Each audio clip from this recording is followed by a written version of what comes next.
10 აგვისტოს ლონდონის 2012 წლის ოლიმპიურ თამაშებზე თავისუფალი სტილით მოჭიდავე ვლადიმერ ხინჩეგაშვილმა ვერცხლის медаლი მოიპოვა. 21 წლის ქართველი მოჭიდავე ფინალში რუსეთის სახელით მოასპარეზე დაღესტნელ ჯამალ ოთარ-სულთანოვს დაუპირისპირდა და დრამატულ ბრძოლაში მსაჯთა საკმაოდ სადაო გადაწყვეტილებებით დამარცხდა. ქართველების პროტესტის მიუხედავად გამარჯვებულად რუსეთის სახელით მოასპარეზე ფალავანი გამოაცხადეს. წვრთნელები და გულშემატკივრები თვლიან, რომ ლადო მოქროს медаლი სწორედ მსაჯთა არაობიექტურობის გამო დაკარგა. სამწუხაროა, რომ ნებისმიერი სადაო გაპროტესტებული შეხვედრა ყოველთვის საქართველოს საწინააღმდეგოდ ხდება.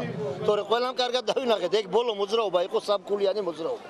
სამქულიანი მაგას არ არსებობს, ვიღაცას არ მიეცა ეგ სამი ქულა და მაინც რუსეთმა თავისი გავლენა აგერ კიდევ ერთხელ გაიტანეს და წაგვართვეს შეხვედრა. გულდაწყვეტილები ვართ, იმიტომ რომ ძალიან კარგი შანსი ჰქონდა ჩემპიონობის, მაგრამ როგორც ყოველთვის ხდება ხოლმე რაღაც საჯების გაურკვეველი მოქმედებები, მაგრამ რა თქმა უნდა ვერცხლის медаლი ძალიან კარგია, მით უმეტეს 21 წლისაა ჯერ და ყველაფერი წინა აქ და დარწმუნებული ვართ, რომ შემდეგ ოლიმპიადაზე აუცილებლად უფრო მეტ წარმატებას მიაღწევს. ფინალის დაწყებამდე ლადო ხინჩეგაშვილის სახლში ოჯახის წევრები და მეზობლები შეიკრიბნენ. ახალგაზრდა სპორტსმენის წარმატებას და ტიტულებს კიდევ ერთი ოლიმპიური ვერცხლი შეემატა.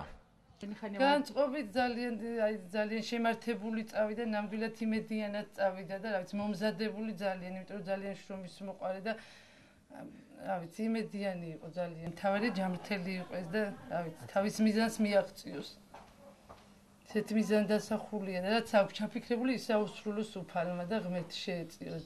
მიუხედავად ფინალში დამარცხებისა, ვლადიმერ ხინჩეგაშვილის ვერცხლის медаლი უდიდესი მიღწევაა როგორც თავად ახალგაზრდა სპორტსმენისთვის, ისე მთლიანად საქართველოსთვის. ლადო ხინჩეგაშვილის საგულშემატკივროდ მის მშობლიურ ქალაქში თეატრის სკვერში დამონტაჟებულ მონიტორზე მიმდინარე ფინალს თვალყურს გორელები ადევნებდნენ. ოჯახის წევრები სახლიდან თეატრის სკვერში შეკრებილ გულშემატკივრებთან ერთად მივიდნენ ახალგაზრდა სპორტსმენს გამარჯვებას მთელი გორი ულოცავდა.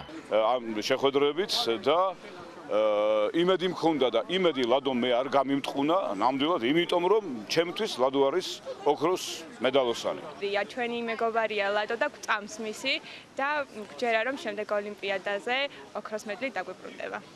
ლადოს წარმატება გორში ფეიერვერკით აღინიშნა. ლონდონის ოლიმპიადაზე ოქრო გორელმა ძიუდოისტმა ლაშა შავდათუაშვილმა მოიპოვა, რასაც ბერძნულ რომაული სტილით მოჭიდავეებმა რევაზ ლაშმა და მანუ ჩერცხადაიამ შესაბამისად ვერცხლი და ბრინჯაო მიუმატეს. ვლადიმერ ხინჩეგაშვილმა კი საქართველოს ოლიმპიური მონაგარი 4 მედლამდე გაზარდა.